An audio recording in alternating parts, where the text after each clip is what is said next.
Okay guys, अब हम लोग शुरू करने वाले हैं अपना next topic, that is activity based costing.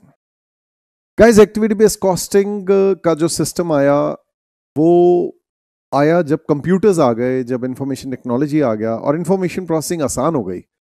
पहले ओवरहेड्स को बांटना बड़ा मुश्किल होता था भाई, मशीन आवर्स या लेबर आवर बेसिस, जो आउटपुट बेसिस है उस बेसिस पे करते थे कि जिस प्रोडक्ट का ज्यादा आउटपुट बन रहा है, जिसके लिए ज्यादा मशीन आवर्स, अगर आपका कैपिटल इंटेंसिव काम है तो मशीन आवर्स जिसके भी इफेक्टिव मशीन आवर्स ज्यादा है जिस प्रोडक्ट के, उसके ऊपर ज्यादा ओवरहेड्स एब्जॉर्ब कर दो। और इस तरीके से जिसके लेबर आवर्स ज्यादा है, अगर आपका लेबर इंटेंसिव काम है तो उसके ऊपर ओवरहेड्स ज्यादा एब्जॉर्ब कर दो। लेकिन फिर बाद में इंफॉर्मेशन टेक्नोलॉजी आई और कॉज एंड इफेक्ट रिलेशनशिप देखते हुए एक्टिविटी वाइज जो है सिस्टम देखा गया।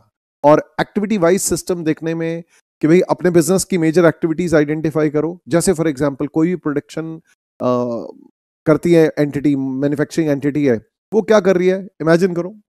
वो उनकी पहले एक्टिविटी क्या है, परचेजिंग एक्टिविटी। वो रॉ मटेरियल परचेज कर रहे हैं, this is one activity.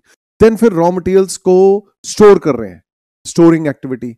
Then इससे नेक्स्ट जो है मशीन को तैयार कर रहे हैं, सेटअप कर रहे हैं। आजकल मैक्सिमम चीजें जो है मशीन्स की हेल्प से ही हो रही है, तो लेट्स से सेटअप एक्टिविटी, ठीक है। फिर सेटअप किया, मशीन को तैयार किया, उसके बाद प्रोडक्शन कर रहे हैं तो प्रोडक्शन एक्टिविटी। और फिर last but not the least, इसी तरीके से हमारी आखिरी में मैं कहता हूं इंस्पेक्शन एक्टिविटी या क्वालिटी कंट्रोल एक्टिविटी की, जो हमारा माल बन के तैयार हो गया तो ये प्रोडक्शन से रिलेटेड। फिर ऐसे ही आपके डिस्पैच एक्टिविटीज, मतलब बहुत सारी चीजें, जितनी ज्यादा, फिर उस डिजाइनिंग एक्टिविटी, इससे भी पहले परचेजिंग से भी पहले ऐसा भी किया जा सकता है, production planning activity and so on. जितना मर्जी कर लो।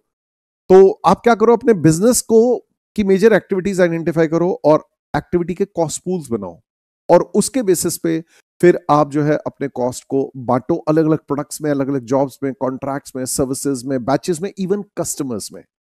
तो activity based costing is a very very interesting topic. आइए जल्दी से इसको डिस्कस करते हैं quickly. So guys, activity based costing आपकी पॉकेट बुक पे पेज नंबर 82 पे है। अब एक्टिविटी बेस्ड कॉस्टिंग, शॉर्ट में एबीसी कहते हैं हम लोग इसको। This is not the same as ABC analysis in material cost के चैप्टर में जो हम लोग पढ़ते हैं, ABC analysis. This is not that, this is activity based costing. इसमें क्या होता है भाई, प्रोडक्शन ओवरहेड्स को हम लोग जो है एक्टिविटी वाइज कॉस्ट पूल्स बनाते हैं। हम लोग कॉस्ट पूल्स बनाते हैं, जैसे मैंने आपको बोला भाई, एक लेट्स से सबसे पहली परचेजिंग एक्टिविटी, फिर स्टोरिंग एक्टिविटी, फिर सेटअप एक्टिविटी, प्रोडक्शन एक्टिविटी, फिर inspection activity and so on. उनके कॉस्ट पूल्स बना के सीधा jobs, products, processes, batches, contracts, services, customers, जिसकी भी आपने कॉस्टिंग, जो भी आपका कॉस्ट ऑब्जेक्ट है, what ever is your cost object, जिसकी भी कॉस्ट निकाल रहे हो, anything can be your cost object. Your cost object can be products, services, batches, processes, customers, jobs, contracts, कुछ भी हो सकता है, एनीथिंग। तो जिसकी भी कॉस्ट निकाल रहे हो, जो भी कॉस्ट ऑब्जेक्ट है। तो levels of activities under activity based costing, 4 तरह की एक्टिविटीज आइडेंटिफाई की गई हैं। इसको हम लोग कॉस्ट हायरार्की मेथड भी कहते हैं। 4 तरह की एक्टिविटी। एक हम लोग कहते हैं यूनिट लेवल एक्टिविटी, जो पुराना सिस्टम था, जो कि हम लोग, जिसको हम लोग आज की डेट में ट्रेडिशनल कॉस्टिंग सिस्टम के नाम से जानते हैं, ओवरहेड्स में जिसको हम लोग एब्जॉर्प्शन कॉस्टिंग के नाम से जानते हैं।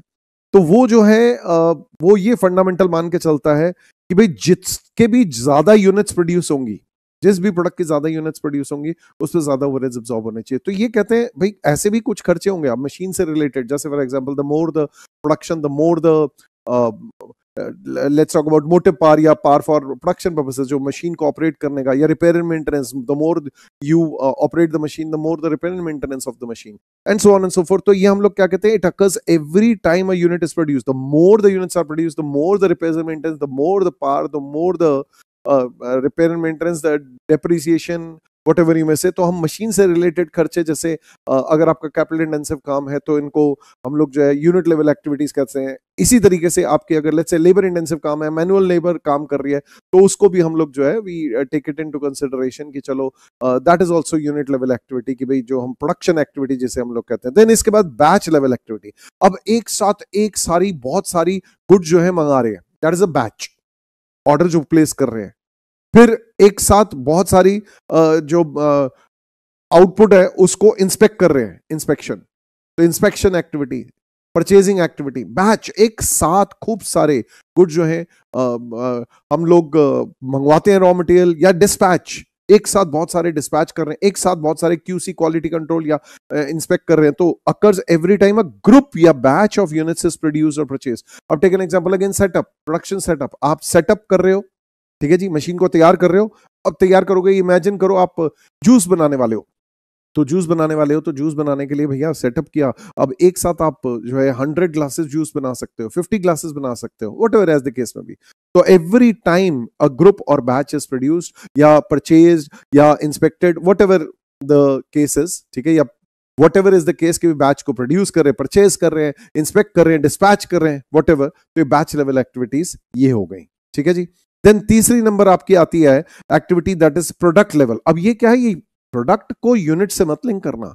अब ये प्रोडक्ट क्या है, इस एक पर्टिकुलर किसी प्रोडक्ट के लिए हमने R&D का खर्चा किया। अब it is not identifiable per unit, it is not unit level. ये जो है this supports the entire product line. अब हमने R&D का खर्चा किया और फिर उसके हिसाब से अब हम उसको प्रोडक्ट को जो है मैन्युफैक्चर करने वाले, it is not necessarily individual unit. तो इसीलिए हम लोग प्रोडक्ट लेवल एक्टिविटी वो कहते हैं कि भैया ये पूरे प्रोडक्ट, सारे प्रोडक्ट्स पे जो है इकट्ठे चार्ज होगी एज द केस में भी, ठीक है। टेक एन एग्जांपल, हमने एक प्रोडक्ट बनाना है, स्टील का हमने मग बनाना है, उसके लिए हमने मोल्ड बनाया। तो ये मोल्ड जो है, इसका जो खर्चा है, ये हमें उस प्रोडक्ट, उस पर्टिकुलर प्रोडक्ट से ही चार्ज करना होगा। हर प्रोडक्ट का अपना मोल्ड होता है, and so on and so fourth. इस तरीके से last but not the least facility level activities कौन सी होती हैं, जो कि ना तो आपकी पर यूनिट आइडेंटिफाई हो सकती है, ना किसी बैच से लिंक हो सकती है, और ना प्रोडक्ट से लिंक हो सकती है। जनरल भैया आपको अपना काम करना है, बिजनेस करना है, not related to units, not related to product, not related to batch. ये it is not caused by any products, customer service needs. ये बेसिकली है इंडिविजुअल यूनिट्स पे, इनको ट्रेस नहीं किया जा सकता। अब टेक एन एग्जांपल, हमारी फैक्ट्री में हमारे पास जो है फायर इक्विपमेंट्स है, हमारे पास जो है फायर फाइटिंग इक्विपमेंट्स है, हमारे पास फायर हाइड्रेंट्स और what ever you can say, पानी की टंकी, ठीक है, पाइप्स एक्सेट्रा लगे। अब उसके जो खर्चे हैं, उसका जो सिमिलरली हमारे पास वो है, let's take an example, this fire hydrants में उनके अंदर जो है जो हमारे फायर एक्सटिंग्विशर्स है, उसके अंदर हम लोग कुछ भरवाते हैं, लेट्स से पाउडर भरवाते हैं या जिस भी तरीके का कुछ गैस भरवाते हैं, what ever is the fire fighting material. तो वो भरवाया जाता है, क्योंकि साल के साल, हर साल जनरली उसको चेंज किया जाता है, डिपेंड करता है, मेनी ईयर्स, ईयरली चेंज होते हैं। हम बहुत साल से ईयरली चेंज करा रहे हैं। कई जगहों पर जो है कई इस तरह के भी इक्विपमेंट होते हैं कि वो 5 ईयर्स, कई ऐसी चीज होती है जो 3 ईयर्स में उसको जो है रिप्लेस किया जाता है इस केस में। So what we are talking about is, ये I cannot link it with any batch, any product, any service. It is facility level. It is not caused by any customer, product, service. ये पूरे business से linked है, किसी product पे directly charge नहीं कर सकते। तो ओवरऑल प्रॉफिट निकालते समय इसको हम लोग माइनस करते हैं। फिर stages of activity based costing, 5 stages मानी गई हैं। पहली स्टेज क्या है, आइडेंटिफाई करो major activities in the organization. आपकी कौन सी एक्टिविटी, जैसे मैंने आपको बोला, purchasing activity, storing activity, setup activity, production activity, और फिर इंस्पेक्शन एक्टिविटी, फिर डिस्पैच एक्टिविटी, जितनी मर्जी, डिजाइनिंग एक्टिविटी। तो मेजर एक्टिविटीज आइडेंटिफाई करो, फिर रिलेट दी ओवरहेड्स, उनके कॉस्ट पूल्स बनाओ। अब परचेजिंग से रिलेटेड सारे खर्चों को इकट्ठा कर दो, स्टोरिंग से रिलेटेड सारे खर्चों को इकट्ठा कर दो, परचेज डिपार्टमेंट का रेंट, परचेज डिपार्टमेंट की सैलरीज, परचेज डिपार्टमेंट का बिजली का बिल, इंटरनेट बिल, सारे खर्चे, इसका एक कॉस्ट पूल बना दो। इस तरीके से आपका स्टोरिंग से रिलेटेड, स्टोर रूम का रेंट, स्टोर कीपर की सैलरी, स्टोर रूम का इंश्योरेंस प्रीमियम, स्टोर रूम में जो भी आपका बिजली का बिल है, स्टोर रूम का सफाई का खर्चा, what ever you can think of, उससे रिलेटेड, उसके रैक्स का देख रेख, उसका डिप्रिसिएशन, रैक्स एक्सेट्रा के बिन्स का, उसके अंदर की हैंडलिंग जो हम लोग जो करते हैं अंदर से स्टोर रूम में, हैंडलिंग अदरवाइज मटेरियल सेपरेट भी होती है, यहां से लेकर वहां प्रोडक्शन डिपार्टमेंट तक लेके जाना वो अलग चीज है। तो स्टोर रूम से रिलेटेड उसके जो सारे खर्चों को इकट्ठा बना लो। इस तरीके से सेटअप, मशीन को जो है सेटअप कर रहे हैं, मशीन को तैयार कर रहे हैं, ठीक है, making it ready for the production. Then इसी तरीके से इसका कॉस्ट पूल कि भैया बंदा लगेगा, है जी, और जो है जो भी खर्चे लगेंगे उस टाइम पे हमारा कुछ ना कुछ हमारा इलेक्ट्रिसिटी, लाइटें वाइटें जल रही होंगी, and so on and so fourth, हमारा कुछ खर्चे हो रहे होंगे। इसी तरीके से नेक्स्ट आप बांटते हैं कि भाई unit level activity, the more the output the more the machine, आज आजकल कैपिटल इंटेंसिव है, बहुत सारी चीजें हैं, लेबर आर्ट्स, तो उस हिसाब से आप जो है मशीन के जो है खर्चे, जो भी आपके ये तो मैंने आपको कॉस्ट ड्राइवर का एग्जांपल दे दिया। मशीन प्रोडक्शन एक्टिविटी, उसका कॉस्ट पूल बना लो कि भाई आपका पार, मोटिव पार, आपका depreciation, repairs and maintenance, insurance premium of the machine etcetera, जो भी मशीन से रिलेटेड सारे खर्चे हैं वो सारे के सारे इंक्लूड कर लो। देन इस तरीके से इंस्पेक्शन, तो क्वालिटी कंट्रोल इंस्पेक्टर्स की सैलरी एंड सो ऑन। तो ये इनके कॉस्ट पूल्स बनाने के बाद इनके कॉस्ट ड्राइवर्स निकालो। जैसे मैंने आपको बोला, परचेजिंग से related number of purchase orders, इस तरीके से सेकंड नंबर स्टोर से related number of stores acquisition, setup से रिलेटेड नंबर ऑफ सेटअप्स या नंबर ऑफ प्रोडक्शन रन्स। इसी तरीके से लेट्स टॉक अबाउट प्रोडक्शन से रिलेटेड मशीन आवर्स या लेबर आवर्स, इंस्पेक्शन से रिलेटेड नंबर ऑफ इंस्पेक्शंस या इंस्पेक्शन आवर्स। हो सकता है आपको कभी किसी सवाल में नंबर ऑफ इंस्पेक्शंस ना बताएं, ठीक है, नंबर ऑफ इंस्पेक्शंस ना बताए तो आप क्या करेंगे उस केस में, आप अपना नंबर ऑफ सेटअप्स, जितनी बार आप प्रोडक्शन कर रहे हैं, जितनी प्रोडक्शन रन्स हैं उतनी बार आप सेटअप लगा रहे हैं, उतनी बार या इंस्पेक्शन कर रहे हैं, ऐसा भी हो सकता है। तो डिपेंड करता है। तो अकॉर्डिंगली आपने कॉस्ट ड्राइवर लगाने, आइडेंटिफाई करने, इंस्पेक्शन आवर्स, व्हाटएवर जो मैंने आपको एग्जांपल दिए, machine hours and so on, underlying factors जिसकी वजह से वो लिंक, जिसकी the coherence between the cost pool and the activity, कि भैया ये क्यों हो रहा है ये खर्चा, तो उस हिसाब से which causes the incurrence of cost related to that activity. तो ये कॉस्ट ड्राइवर मैंने आपको बताया, number of purchase order, number of setups या number of production runs, machine hours, number of inspections या inspection hours as the case में भी, ठीक है जी। जो भी आपके अलग अलग कॉस्ट ड्राइवर्स हैं उनको आप आइडेंटिफाई करो, और number of stores acquisition whatever. तो उसके बाद फिर आप क्या करो, कॉस्ट ड्राइवर रेट निकाल दो, जो भी आपका cost centre activity cost centre cost pool, इससे आप डिवाइड कर दो एक्टिविटी के ड्राइवर की यूनिट्स ऑफ एक्टिविटी ड्राइवर, और कॉस्ट ड्राइवर रेट निकाल लो, और उसके बाद अल्टीमेटली आप अपनी कॉस्ट ड्राइवर रेट को अप्लाई कर देना मल्टीप्लाई करके। जैसे फॉर एग्जांपल मैं ये बोलता हूं, ये आपने कॉस्ट ड्राइवर रेट निकाला, activity centre cost pool divide by total units of driver, इसको फिर आप जो है रिसोर्सेज जितने भी आपके कंज्यूम हो रहे हैं या units of driver of each job contract customer product multiplied by cost driver rate करके आप इसको जो है कॉस्ट एब्जॉर्ब निकाल दोगे।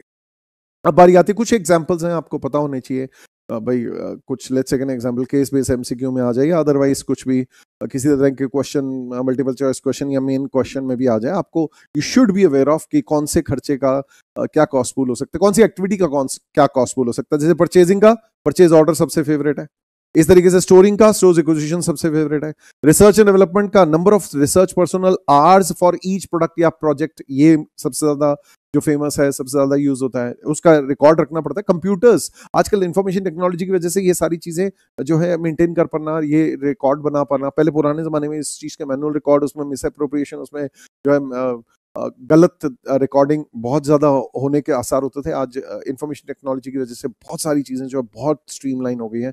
डिजाइन का नंबर ऑफ डिजाइन आवर्स कितने लग रहे हैं, engineering number of engineering hours कितने लग रहे हैं, सेटअप नंबर ऑफ सेटअप्स कितने लग रहे हैं, प्रोडक्शन का या तो आपका लेबर इंटेंसिव होगा तो effective labour hours, capital intensive होगा तो इफेक्टिव मशीन आवर्स, इंस्पेक्शन का नंबर ऑफ इंस्पेक्शंस, नहीं तो नंबर ऑफ प्रोडक्शन रन, जितनी बार प्रोडक्शन रन कर रहे हो उतना। इस तरीके से डिस्ट्रीब्यूशन का नंबर ऑफ आइटम्स डिस्ट्रीब्यूटेड, या फिर वेट ऑफ आइटम डिस्ट्रीब्यूटेड।